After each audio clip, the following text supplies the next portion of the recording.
Chapter 1. The Man in the Rain, approximately 5,000 words in a single paragraph format, emotionally engaging and designed for video storytelling.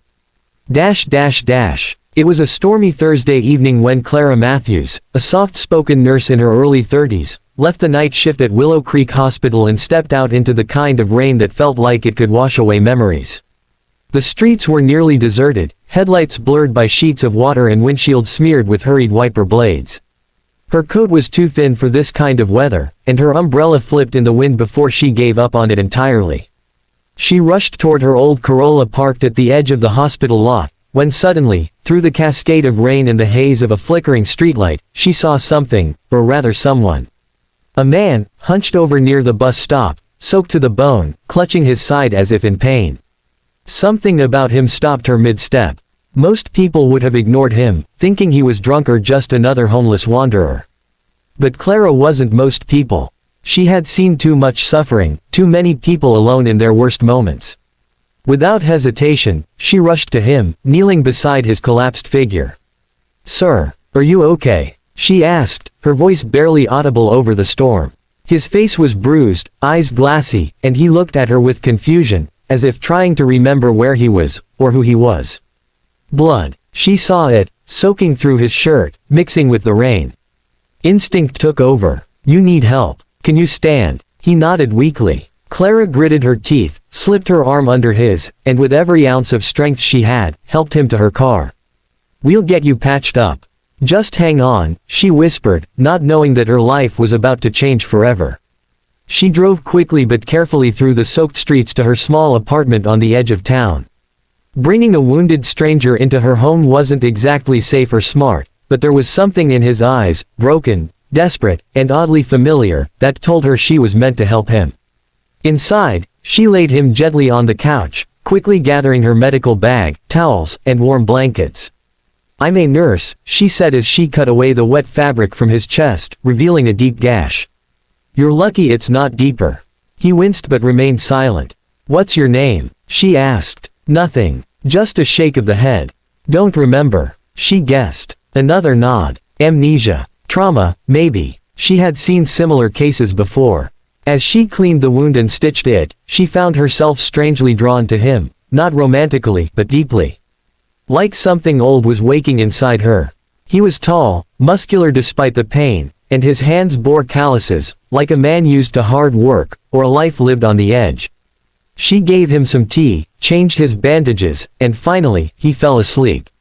Clara sat beside him, watching him breathe, wondering who this stranger was, and what had happened to him. She didn't know why she trusted him. Maybe because he had trusted her without a word.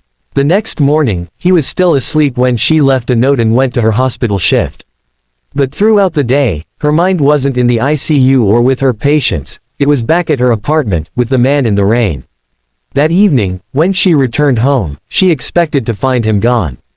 But he was there, awake, sitting up, alert. He looked different now, stronger, more aware, but still cautious. "You saved me," he said, his voice low but clear. "Thank you." Clara smiled. "Any idea who you were yet?" He shook his head. "Bits and pieces. A name, Eli. That's all I've got." Eli. The name suited him, and so began a strange rhythm. Days passed. He healed. Slowly. His memories didn't return, not fully, but flashes came. Nightmares woke him. At 3 a.m., gunshots, shouting, running through darkness. Clara was always there, sitting beside him, whispering calm into the night. She never pressed him, never demanded more than he could give. And in return, Eli became her protector, even in silence. He fixed her broken kitchen drawer. Cooked eggs better than she could. Watched over her without a word. One rainy evening, he stood by the window, staring into the distance. "I think someone was after me," he muttered. "Like, I was running from something. Or someone." Clara's chest tightened. "You don't have to tell me if you're not ready." "I'm not dangerous," he said suddenly, looking at her. "I feel like I was, good. Maybe a cop. Or a soldier. But something happened. Something bad." Clara believed him. Every part of her did. But fear crept in like the rain under a door. Who was he really? And why had no one come looking? Days turned into weeks. And slowly, something unspoken grew between them.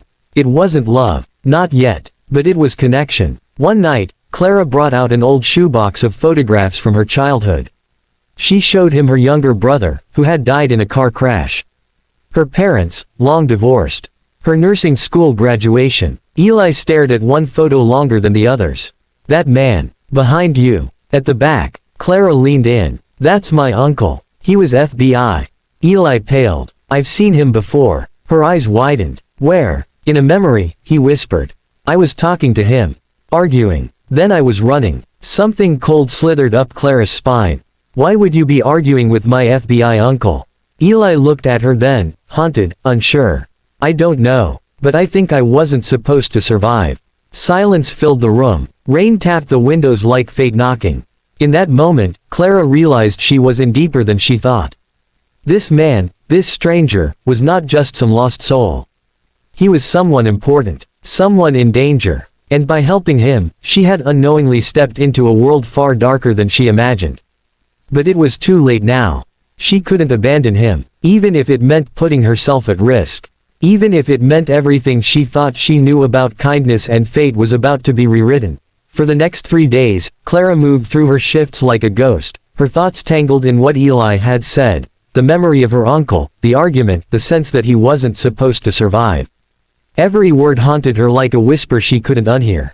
Eli had gone quiet again, retreating into his own mind as if each new piece of his past brought a storm louder than the rain outside. She watched him pace the apartment some nights, staring out the windows as if expecting shadows to appear, hands balled into fists, jaw tight. He didn't speak of the memory again, and she didn't press him. But inside, her heart beat with questions. What had he seen? Why had he been with her uncle, an FBI agent? And more importantly, why did she feel this growing sense of danger, like something unseen was watching their every move? On the 4th night, her phone rang. Unknown number. She almost didn't answer, but instinct made her swipe the screen. A low voice spoke, male, urgent. Clara Matthews. She froze. Yes, I'm Special Agent Griffin, FBI. I need to speak with you about a patient you may have encountered. Her blood turned to ice. What patient? Tall man, mid-30s, athletic build, possibly wounded, maybe suffering from memory loss. He's dangerous, Clara. If you've had any contact. I haven't, she interrupted, too fast. Too afraid. Must be a mistake. Silence. Then a click. The line went dead. She stared at the phone, her fingers shaking. Dangerous. Eli. No. They were wrong. Or lying. Or, she didn't know. She walked into the living room, found him reading a book on the couch, calm. Gentle, safe. But was he? Could she really trust her gut? The next day, she called her uncle's old number, but it was disconnected. Her hands trembling, she dug through old papers and found a dusty contact card from years ago. Michael Landry, FBI Counterintel Division.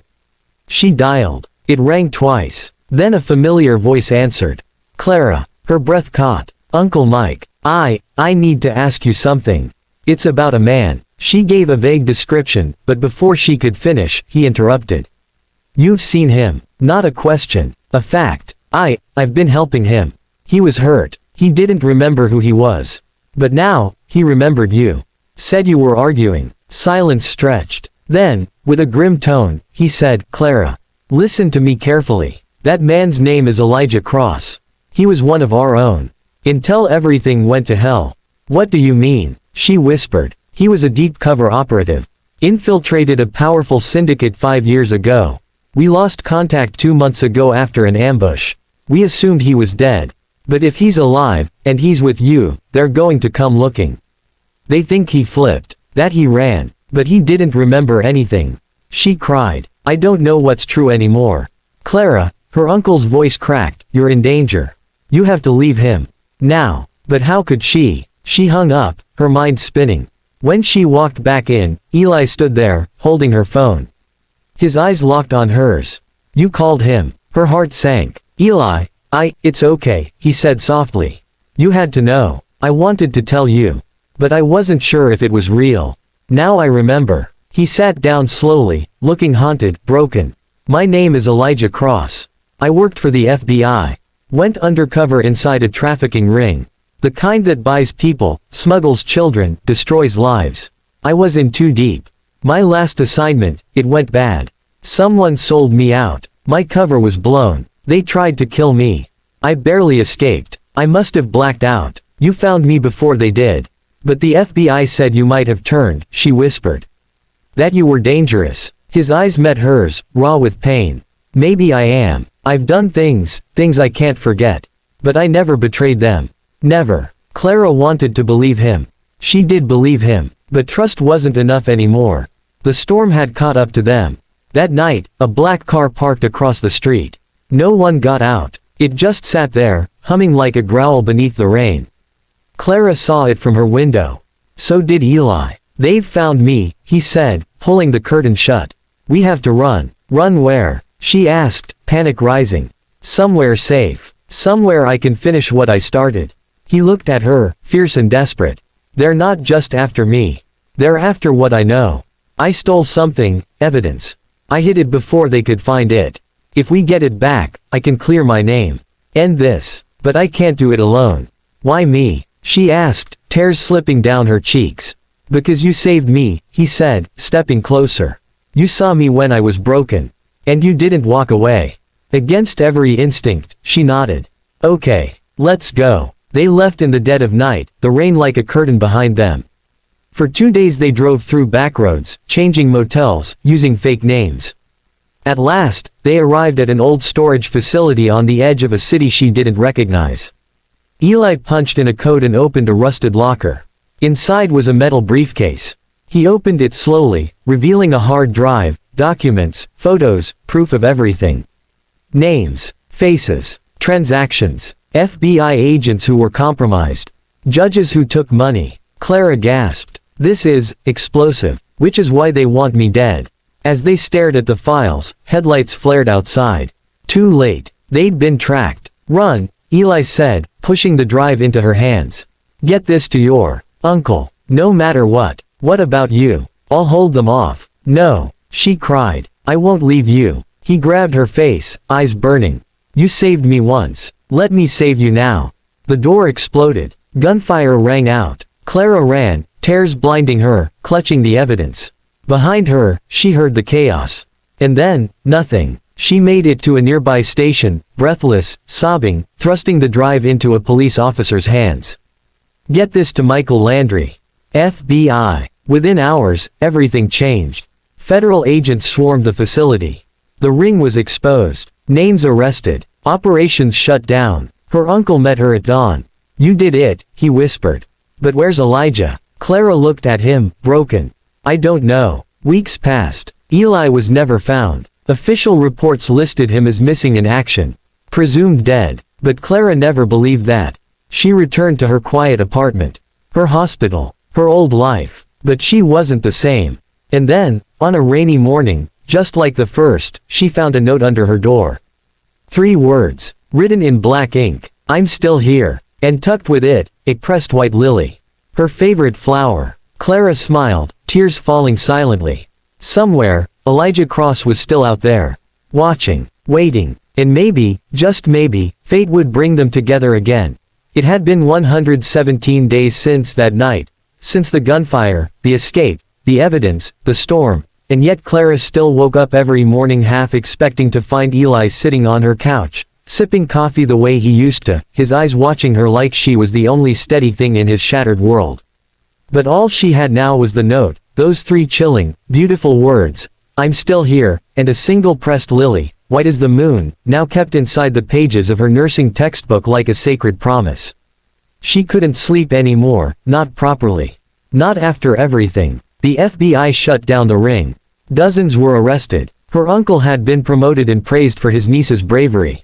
News reporters tried to chase her down for interviews, but she turned them all away. How could she talk about what had happened when the most important part of the story was missing, when Eli had vanished like a whisper into the dark? But Clara wasn't the kind of woman to let questions go unanswered. So she started looking, quietly, carefully, visiting the places he might have gone, checking aliases, digging through online forums, encrypted files, even tracing safe houses used by undercover agents. For weeks, she found nothing but silence and shadows. Until one night, she got a call from an untraceable number. A voice disguised through static. The lily means hope. It means he's watching over you. But they're still out there. The ones who didn't get caught. Before she could reply, the call ended. Her heart raced. Eli. It had to be him. But what did it mean? That he couldn't come back. That he was still running. That the war wasn't over. Clara sat alone on her bed, holding that note again, when the knock came at her door, 3 soft taps. She froze. No one should be there at midnight. Carefully, she peered through the peephole, and her knees nearly gave out.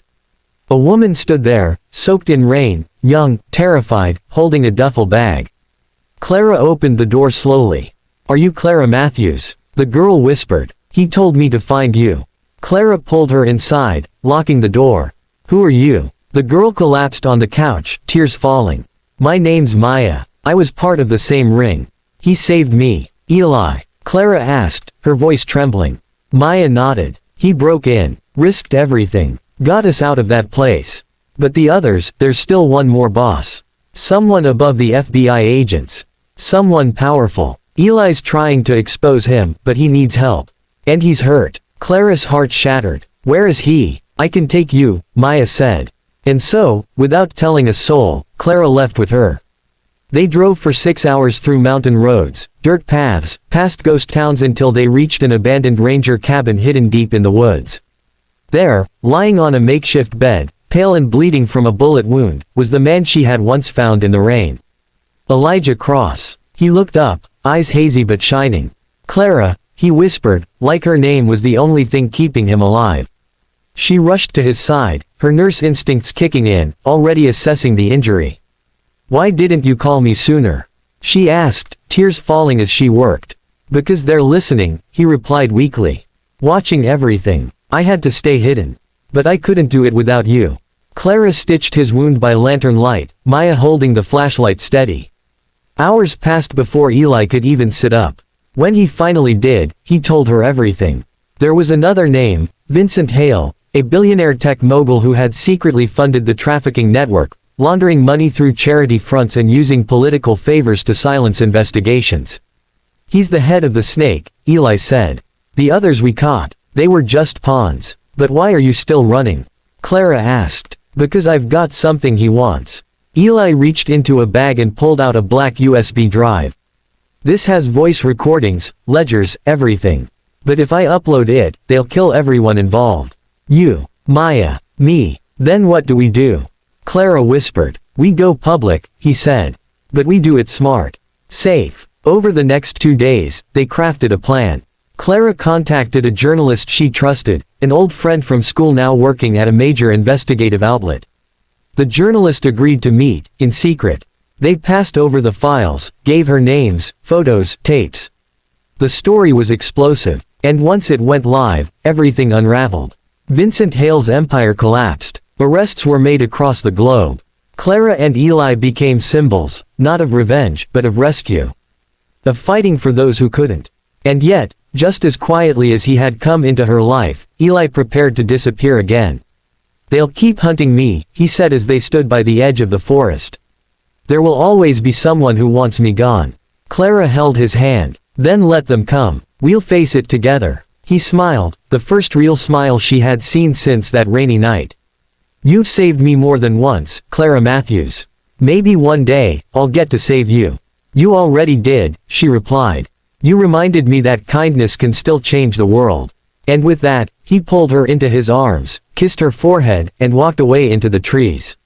No promises. No goodbyes. Just the quiet certainty of a story not quite finished. Weeks later, as Clara returned to her normal life, stronger now, more fearless, she received a package. No return address. Inside was a new note. "The rain brought us together. The truth set us free. But the world still needs more light. Keep being the light." Beneath it was a flash drive, with new evidence, new names, a new mission. And once again, a single white lily.